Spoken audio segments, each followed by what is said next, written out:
அனைவருக்கும் வணக்கம். கடிஜோக்குள்ளே போகலாமாங்க. ஒருத்தங்க எப்போதுமே வந்து பார்த்தீங்கன்னா படுத்துக்கிட்டே தான் சாப்பாடு சாப்பிடுவானா. அது ஏன்னா உங்கள் அப்பா தான் கேட்டாராம், ஏன்டா வேலை வெட்டிக்கு போகணும் இப்படி உட்காந்துட்டே சாப்பிட்றிய அப்படின்னு. அதனால தான் அவன் படுத்துக்கிட்டு சாப்பிட்றானா. பீச் ஓரமாக வீடு கட்டினா என்னாகும்?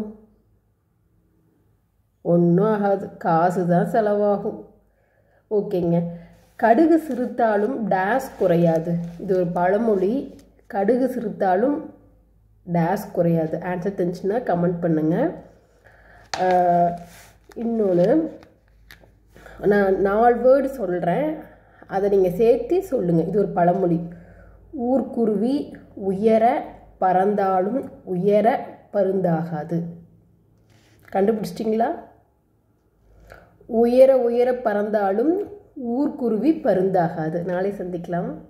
லைக் பண்ணுங்கள், சப்ஸ்கிரைப் பண்ணுங்கள்.